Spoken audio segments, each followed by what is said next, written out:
ઓમ શ્રી ગણેશાય નમઃ. જય શ્રી કૃષ્ણ મિત્રો. આજે આપણે ઇન્દિરા એકાદશીની વ્રત કથા સાંભળીશું. ઓમ નમો ભગવતે વાસુદેવાય. ભાદરવા માસની વદ પક્ષની એકાદશીની તિથિ ઇન્દિરા એકાદશી કહેવાય છે. ઇન્દિરા એકાદશી વ્રત કથા. આ ઇન્દિરા એકાદશી બધા જ પાપને નષ્ટ કરવા વાળી, મોક્ષ પ્રદાન કરવા વાળી માનવામાં આવે છે. આ વ્રતના પ્રભાવથી નરકમાં ગયેલા પિતૃઓનો ઉદ્ધાર થાય છે, જેનો ફળ પિતૃઓની સાથે સાથે વ્રત કરનાર વ્યક્તિઓને પણ મળે છે. આ મહાપાપ નાશીની ઇન્દિરા એકાદશીના વ્રતને કરવાથી તથા કથા સાંભળવાથી એક સાથે જીવતા તથા મૃત બંનેને ઇન્દ્રલોકની પ્રાપ્તિ થાય છે. વ્યક્તિ જીવન મરણના ચક્રમાંથી મુક્ત થાય છે. કેમ કે આ ઇન્દિરા એકાદશી પિતૃપક્ષમાં આવે છે, માટે આનું મહત્વ વધારે વધી જાય છે. તો આજે સાંભળીશું ઇન્દિરા એકાદશીની અતિ દુર્લભ કથા તથા પવિત્ર પૌરાણિક કથા. તો તમે બધા જ ભક્તગણો આ પવિત્ર કથાને શ્રદ્ધાપૂર્વક અને ખુશ મનથી સાંભળજો. ધર્મરાજ યુધિષ્ઠિર ભગવાન શ્રી કૃષ્ણને કહે છે, હે મધુસૂદન, હે ભગવાન, હે કમળ નયન, ભાદરવા માસની વદ પક્ષની એકાદશીનું શું નામ છે? કૃપા કરી મને કહો. ભગવાન શ્રી કૃષ્ણ કહે છે કે હે શ્રેષ્ઠ રાજન, આ એકાદશીનું નામ ઇન્દિરા એકાદશી છે.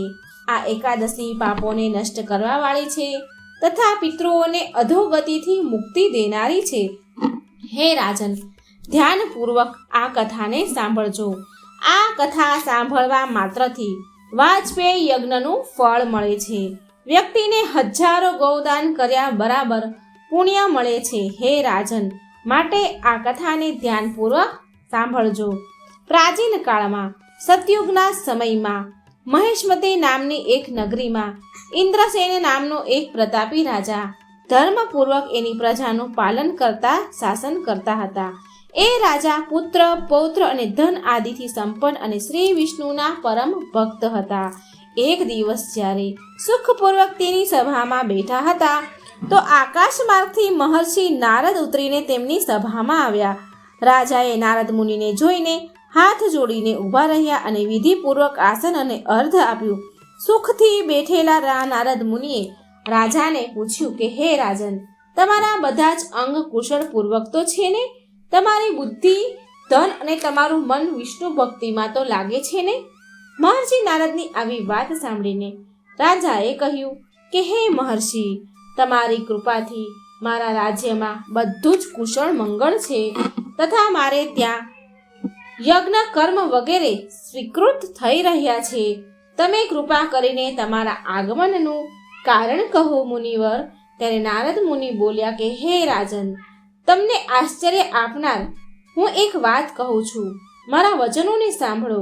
હું એક સમયે બ્રહ્મલોકથી યમલોકમાં જઈ રહ્યો હતો. યમલોકમાં ગયો ત્યાં શ્રદ્ધાપૂર્વક યમરાજાથી પૂજિત થઈને મેં ધર્મશીલ અને સત્યવાન ધર્મરાજાની પ્રશંસા કરી. એ યમરાજાની સભામાં મહાજ્ઞાની અને ધર્માત્મા તમારા પિતાને એકાદશી વ્રત ભંગ થવાના કારણે મેં જોયા. હે રાજન, તમારા પિતાએ સંદેશો આપ્યો છે કે હું તમને કહું છું.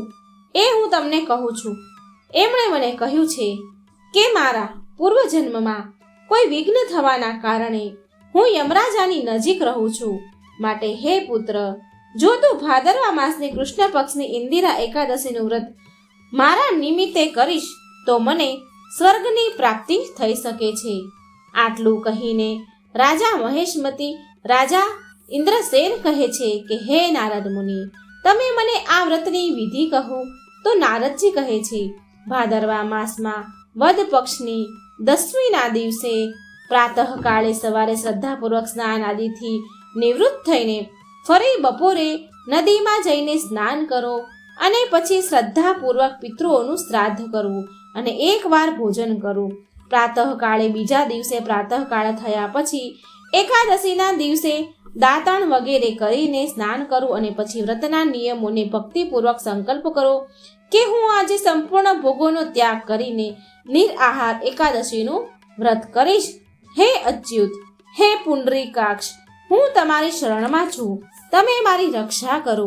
આ પ્રકારે નિયમપૂર્વક શાલિગ્રામની મૂર્તિની આગળ વિધિપૂર્વક શ્રાદ્ધ કરીને યોગ્ય બ્રાહ્મણોને ફળાહારનું ભોજન કરાવવું અને દક્ષિણા આપવી. પિતૃઓના શ્રાદ્ધ માટેનું જે ભોજન વધે તેને સૂંઘીને ગૌને આપી દેવું અને પછી ધૂપ, દીપ, પુષ્પ, નૈવેદ્ય વગેરે સામગ્રીથી ઋષિકેશ ભગવાનનું પૂજન કરવું. રાતમાં ભગવાનના નજીક બેસીને જાગરણ કરવું. ત્યાર પછી દ્વાદશીના દિવસે જાગરણ પ્રાતઃકાળે થાય ત્યારે ભગવાનનું જાગરણ પૂરું થાય ત્યારે પ્રાતઃકાળે ભગવાનનું પૂજન કરીને બ્રાહ્મણોને ભોજન કરાવવા. ભાઈ, બંધુ, સ્ત્રી અને પુત્ર સહિત તમે પણ મૌન થઈને ભોજન કરજો. નારદ મુનિ કહે છે કે હે રાજન, આ વિધિથી તમે આળસ રહિત એટલે કે આળસ કર્યા વગરના આ એકાદશીનું વ્રત કરશો તો તમારા પિતા જરૂર સ્વર્ગ લોક જશે. આટલું કહીને નારદજી અંતર ધ્યાન થઈ ગયા. પ્રિય ભક્તગણો, હવે જુઓ, નારદજીના કહેવા અનુસાર, કથન અનુસાર રાજા દ્વારા ભાઈઓ, બંધુઓ તથા દાસ દાસીઓ સહિત આ વ્રત કરવાથી આકાશમાંથી પુષ્પ વર્ષા થઈ અને એ રાજાના પિતા ગરુડ ઉપર ચડીને વિષ્ણુ લોક ગયા. રાજા ઇન્દ્રસેન પણ એકાદશીના વ્રતના પ્રભાવથી નિષ્કષ્ટ રાજ કરીને અંતમાં એના પુત્રને સિંહાસન પર બેસાડીને વિષ્ણુ લોક ગયા. હે યુધિષ્ઠિર, આ ઇન્દિરા એકાદશીનું મહાત્મય મેં તમને કહ્યું. આ કથા વાંચવાવાળા, સાંભળવાવાળા, હોકારો ભરનારા મનુષ્ય બધા જ પાપમાંથી છૂટી જાય છે અને બધા જ પ્રકારના ભોગોને ભોગવીને વૈકુંઠ જાય છે. તો એકવાર પ્રેમથી બોલો, જય શ્રી હરિ. ઓમ નમઃ શિવાય. ઓમ નમો ભગવતે વાસુદેવાય. મિત્રો, હવે આપણે સાંભળીશું એકાદશી વ્રતમાં અનિવાર્ય રૂપથી સાંભળવા વાળી માતા તુલસીની કથા. આ કથા સાંભળવાથી આપણને એકાદશીનું પૂર્ણ ફળ પણ મળે છે. તુલસી માની કથા સાંભળ્યા વિના વ્રત અધૂરું મનાય છે. તો ચાલો સાંભળીએ તુલસી માતાની કથા. કાર્તિક માસમાં બધી સ્ત્રી તુલસી માને પાણી ચડાવતી, પાણીથી તુલસી માને સિંચતી હતી. કોઈ સ્ત્રી ધન માંગે, કોઈ પુત્ર માંગે અને પછી બધી સ્ત્રીઓ ત્યાંથી ચાલી જાય, તુલસીને સિંચીને ચાલી જતી. પણ એક વૃદ્ધ ડોશીમાં સવા પહોર રાતે ઉઠે અને સવા પહોર દિવસ ચડે એટલે તુલસી માની પૂજા કરે. તુલસી માને જળ અર્પણ કરીને તે વૃદ્ધ ડોશી કહેતા કે હે તુલસી માતા, બધાની દાતા, હું છોડ સિંચું તારો, તું કર નિસ્તાર મારો. તુલસી માતા વહુ આપો, દીકરી આપો, પૌત્ર આપો, લાડુ આપો, પિતાંબરનું ધોતી આપો, સાડી આપો, આભૂષણ આપો, ઘીનો ઘડો આપો, મીઠી મીઠી ખીર આપો, પૂરી આપો, દાળ ભાતનું ભોજન આપો, ધન દોલત આપો, પોતા પોતી એટલે કે પુત્ર પૌત્રને કામ આપો, તુલસીનું પાન આપો, મોંમાં ગંગાજળ આપો, સૂરજની રાખ આપો, જળ યમુનાના નીર આપો, 11નો દિવસ આપો, મને મરું ત્યારે વૈકુંઠમાં વાસ આપો, ચંદનની સૈયા આપો, મરું ત્યારે તમે મને શ્રી કૃષ્ણનો કંધો આપો, હર હર કરતા વૈકુંઠ જાઓ. રોજ તુલસી પૂજા કરીને એ ડોશીમાં આટલું બોલી અને ચાલ્યા જતા હતા. એ વૃદ્ધ ડોશીમાની આટલી વાતો સાંભળીને તુલસીનો છોડ રોજ સુકાઈ જતો હતો. ત્યારે ભગવાને પૂછ્યું તુલસી માને કે દેવી, તમને તો બધી જ સ્ત્રીઓ આવીને રોજ જળ ચડાવે છે અને તમારી પૂજા પાઠ કરે છે, તો પછી તમે દિવસે ને દિવસે કેમ સુકાઈ રહ્યા છો? એવું તે શું થઈ ગયું? ત્યારે તુલસી માતા બોલ્યા કે હે ભગવાન, તમે વાત જ ન પૂછો. તો ભગવાન બોલ્યા, જો હું નહીં પૂછું તો તમને કોણ પૂછશે? એટલે તુલસીમાં કહે છે ભગવાનને કે એક વૃદ્ધ ડોશીમાં રોજ આવે છે અને રોજ એટલી બધી માંગણી કરે છે, એટલી બધી મનોકામના માંગે છે કે હું તેની બધી જ મનોકામના પૂરી કરી દઈશ, છતાં પણ હું શ્રી કૃષ્ણનો કંધો ક્યાંથી આપીશ? તો ભગવાન બોલ્યા, કે હે દેવી તુલસી, જેવું નસીબમાં હશે તેના એવું જ થશે. હે દેવી, તમે વિચારો નહીં, હર હર કરીને ફળો ફૂલો. ભગવાન બોલ્યા, જ્યારે તે વૃદ્ધ ડોશીમાં મળશે તો હું એને કંધો જરૂર આપીશ. તમે સવાર સવારમાં જ્યારે એ પૂજા કરવા આવે એ ડોશીમાં તો કહી દેજો કે તમને બધું જ મળી જશે. હવે થોડા દિવસ ગયા પછી એ વૃદ્ધ ડોશીમાને રસ્તામાં ઠેસ આવી પડ્યા અને મૃત્યુ પામ્યા. આખા ગામના લોકો ભેગા થઈ ગયા અને ગામના લોકો તે ડોશીમાને તુલસીજીની ભક્ત કહેતા હતા. ડોશીના પરિવારમાં કોઈ હતું નહીં, માટે ગામના લોકોએ તે ડોશીના અંતિમ સંસ્કાર કરવાની યોજના બનાવી અને તેને નવડાવીને વૈકુંઠી એટલે કે જેને આપણે લાકડાની સીડીને નનામી કહીએ છીએ તેમાં સોડાવા માટે બધા ઉચકવા લાગ્યા. તો એનું શરીર એટલું બધું ભારે થઈ ગયું કે કોઈ એને ઉઠાવી ન શક્યું. એકબીજા સામે લોકો જોવા છે અને જાત જાતની વાતો કરવા લાગ્યા. કહે છે કે આ વૃદ્ધ માજી કેટલી પૂજા પાઠ કરતા હતા, હરેક સમયે ભગવાનની માળા ફેરવતા હતા, માટે આ આટલા ભારે થઈ ગયા છે. તો અમુક લોકો એવી વાતો કરી કે આ ડોશીમાં કોઈ ભક્ત ન હતા, એ તો છળ કપટ કરતા હતા. આપણે જેને ધર્માત્મા કહીએ છીએ એ પાપણી છે, જે કોઈનાથી પણ હવે ઉચકી નથી રહી. આ તરફ ભગવાન વૈકુંઠમાં ભક્તવત્સલ ભગવાન શ્રી હરિ ભક્તવત્સલ ભગવાને વિચાર્યું કે મારા ભક્તની નિંદા થઈ રહી છે, માટે ભગવાને વૃદ્ધ બ્રાહ્મણનો વેશ ધારણ કર્યો અને ત્યાં ભેગા થયેલા લોકોને પૂછવા લાગ્યા. આવ્યા અને પૂછે છે કે અહીં આટલી ભીડ કેમ છે? એટલે બધા લોકો કહેવા લાગ્યા કે આ વૃદ્ધ ડોશીમાં મરી ગયા છે અને આ પાપણી હતી જેનાથી એ બહુ ભારે થઈ ગઈ છે અને કોઈ નથી ઉઠાવી શકતું આને. બધા ઉચકીને થાકી ગયા, પણ આ ડોશી તો તસથી મસ હલતી પણ નથી. તો બ્રાહ્મણ બોલ્યા કે મને એકવાર કોશિશ કરવા દો અને એના કાનમાં મને કંઈ કહેવા દો, તો એ હળવા થઈ જશે અને પછી આપણે એને ઉઠાવી શકશું. એટલે ગામના લોકો બોલ્યા કે તમે પણ એકવાર કોશિશ કરી લો બ્રાહ્મણ દેવ, બને કે કદાચ ડોશીમાં આપણાથી ઉચકાઈ જાય. ભગવાને માજીના કાનમાં કહ્યું કે હે ડોશીમાં જુઓ, હું આવી ગયો છું. અને પૂજા કરતા સમયે જે ડોશીમાં બોલતા હતા એ બધું જ ભગવાન એના કાનમાં બોલ્યા કે હું બિરલા સિંચું, તમારો હું નિસ્તાર કરું. વૃદ્ધ માજી વહુ લ્યો, દીકરી લો, પૌત્ર લો, લાડુ લો, પિતાંબરની સાડી લો, ઘીનો ઘડો લો, મીઠી મીઠી ખીર અને પૂરી લો, દાળ ભાતનું ભોજન લ્યો, ધન દોલત લ્યો, તુલસીનું પાન લો, મુખમાં ગંગા જળ લો, 11નો દિવસ લ્યો, ચંદનની સૈયા લો અને શ્રી કૃષ્ણનો કાંધો લ્યો. આટલું કહેતા જ વૃદ્ધ ડોશીમાં હળવા ફૂલ જેવા થઈ ગયા. ભગવાને આટલું જ કાનમાં કીધું અને ડોશીમાં હલકા થઈ ગયા. ભગવાન બોલ્યા, બધા આવો અને આ માજીને ઉઠાવો. ભગવાને હાથ લગાવ્યો અને માજી તરત જ ઉઠ્યા, એટલે કે બધાથી ઉચકાઈ ગયા. બધાને આશ્ચર્ય થઈ ગયું. પછી બધાએ ખૂબ ધૂમધામથી ડોશીમાને વિદાય આપી. અંતિમ સંસ્કાર બધું થયું.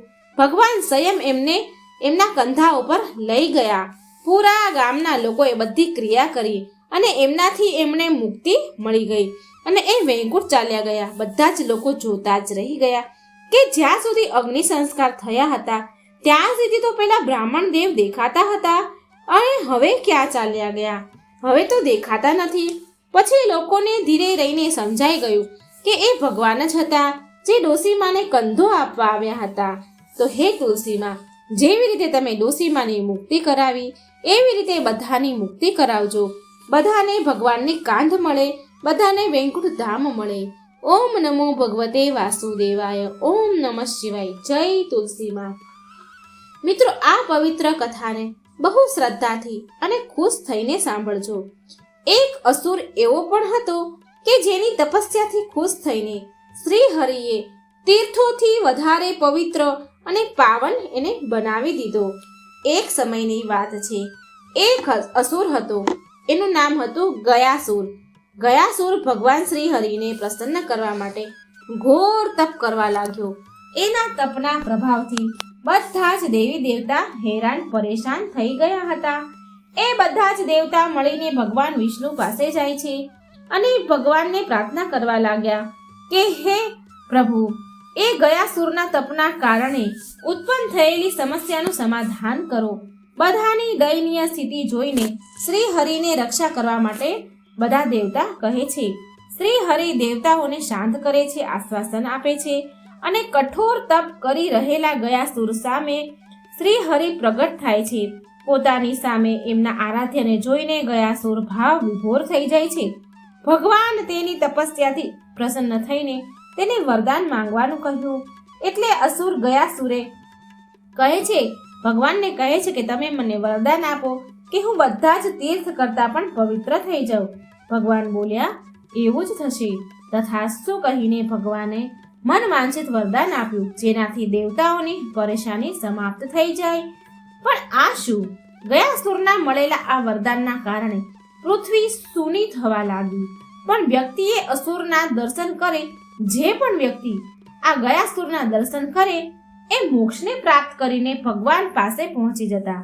આવામાં જો પાપી મનુષ્ય પણ એ અસુરના દર્શન કરી લેતો તો એ બધા પાપોથી મુક્ત થઈને મોક્ષ પ્રાપ્ત કરી લેતા. આ બધું જોઈને બધા બ્રહ્માજી પાસે બધા દેવતા ગયા અને બ્રહ્માજી સહિત બધા દેવતા મળીને શ્રી હરિ પાસે ગયા અને કહે છે કે ગયાસુરના પ્રાપ્ત વરદાનના કારણે આખી પૃથ્વી સૂની પડી ગઈ છે. આ વાત પર શ્રી હરિ બ્રહ્માજીને કહે છે કે એ બધા દેવતાઓને લઈને ગયાસુર પાસે જાય અને એની પાસે એક યજ્ઞ કરવા માટે થોડી ભૂમિ માંગે. બ્રહ્માજી વિષ્ણુ ભગવાન પાસેથી આજ્ઞા લઈને ગયાસુર પાસે અને તેને યજ્ઞ ભૂમિ બનાવવા માટે તેના પાવન શરીરની માંગ કરી. ગયાસુર ખુશી ખુશી એના શરીરને યજ્ઞ ભૂમિ માટે દેવા તૈયાર થઈ ગયા. બ્રહ્માજી એના મસ્તક ઉપર યજ્ઞ આરંભ કરે છે અને જેવા જ યજ્ઞમાં પૂર્ણાહુતિ થવાનો સમય આવ્યો તો ગયાસુરનું શરીર ચંચળ થઈ ગયું. યજ્ઞ સમયે એ વિચલિત થવા લાગે છે. આ જોઈ ભગવાન વિષ્ણુ ધર્મને બોલાવે છે. ધર્મને દેવમય શિલાને ગયાસુરના માથા ઉપર મૂકવા માટે કહે છે. એટલે કે એક પથ્થરને ગયાસુરના માથા ઉપર મૂકવા માટે એમણે કહ્યું. પ્રિય ભક્તો, દેવમય શિલા બીજું કોઈ નહીં પણ ધર્મ અને તેની પત્ની ધર્મવતીના પુત્રી ધર્મવ્રતા છે. ધર્મવ્રતાના વિવાહ ઋષિ મરીચી સાથે થયા હતા. અજ્ઞાનવશ ઋષિ મરીચીએ તેની પત્નીને સેવાથી વિમુખ થવા પર પથ્થર શિલા થવાનો શ્રાપ આપ્યો હતો.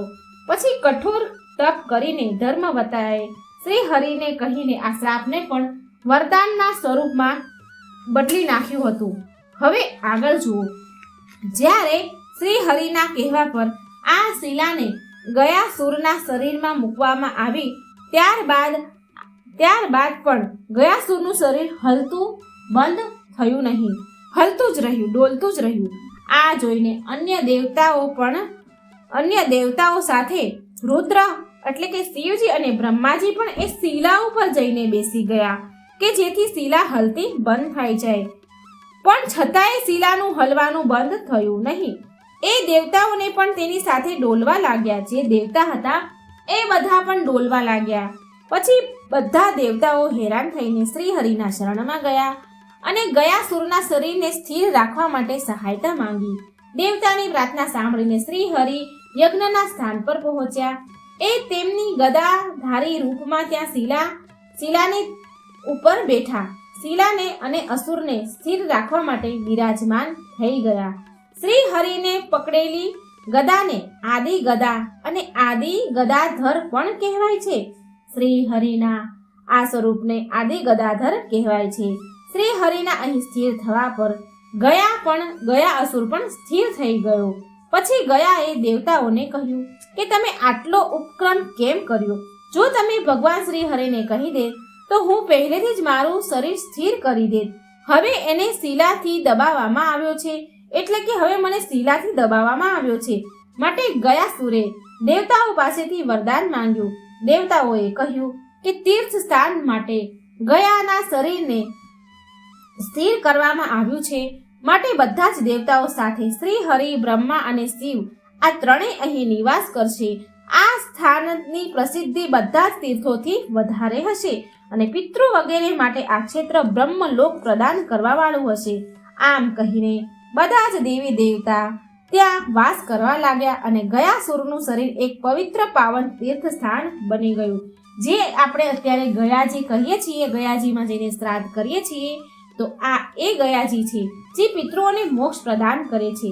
આજે પણ માનવામાં આવે છે કે ગયાસુરને મળેલ વરદાનના કારણે આ ક્ષેત્ર બધા તીર્થોમાં સૌથી વધારે પવિત્ર અને પાવન છે. સાથે સાથે જે પણ વ્યક્તિ અહીં આવીને પિતૃઓની શાંતિ માટે તર્પણ કરે છે તેના પિતૃઓને બધી જ રીતે તૃપ્તિ થાય છે. તેના પિતૃઓને બ્રહ્મલોકની પ્રાપ્તિ થાય છે. પ્રેમથી બોલો જય શ્રી હરિ. ઓમ નમઃ શિવાય. મિત્રો, હવે સાંભળી આપણે બીજી કથા. કહેવાય છે કે વનવાસના સમયે ભગવાન રામ, લક્ષ્મણ અને સીતા સહિત મહાલય પક્ષ દરમિયાન શ્રાદ્ધ કરવા માટે ગયા ધામ પહોંચ્યા હતા. હવે શ્રાદ્ધ માટે સામગ્રી લેવા માટે ભગવાન શ્રી રામચંદ્ર અને લક્ષ્મણજી નગર તરફ ગયા શ્રાદ્ધની સામગ્રી ભેગી કરવા માટે. હવે એ સમયે માતા સીતા એ દશરથજીનું પિંડદાન કર્યું હતું. તો પૌરાણિક કથા અનુસાર રાજા દશરથનું મૃત્યુ પછી ભરત અને શત્રુઘ્ને અંતિમ સંસ્કારની બધી જ વિધિને પૂરી કરી હતી. પણ રાજા દશરથને સૌથી વધારે પ્રેમ શ્રી રામ ભગવાન સાથે હતો, માટે અંતિમ સંસ્કાર બાદ એમની ચિતાની રાખ ઉડતા ઉડતા ગયા નદી પાસે પહોંચી. હવે એ સમયે ભગવાન શ્રી રામચંદ્ર અને લક્ષ્મણ ત્યાં હાજર હતા નહીં. માતા સીતા નદીના કિનારે બેસીને વિચાર કરી રહ્યા હતા. ત્યારે સીતાજીને રાજા દશરથજીની છબી દેખાણી. રાજા દશરથજીની આત્માએ સીતાજીને તેમની પાસે સમય ઓછો હતો હોવાની વાત કરી. રાજા દશરથની આત્માએ સીતાજીને તેમની પાસે સમય ઓછો છે એવું કહ્યું અને તેમને પિંડદાન કરવાની વિનંતી કરી. પ્રિય ભક્તગણો, સીતા માતાએ રાજા દશરથની ચિતાને રાખને એમના હાથમાં લીધી અને ત્યાં હાજર એક બ્રાહ્મણ, ફાલ્ગુની નદી, ગાય, તુલસી, અક્ષય વડ વૃક્ષ, કેતકીને પિંડદાનના સાક્ષી બનાવ્યા. રાજા દશરથનું પિંડદાન કર્યું માતા સીતાએ. રાજા દશરથે પણ પિંડદાન સ્વીકાર કર્યું. થોડી વાર પછી ભગવાન શ્રી રામચંદ્રજી અને લક્ષ્મણ પણ ત્યાં આવી ગયા. સીતા માતાની આ વાત પર ભગવાન શ્રી રામને વિશ્વાસ ન આવ્યો.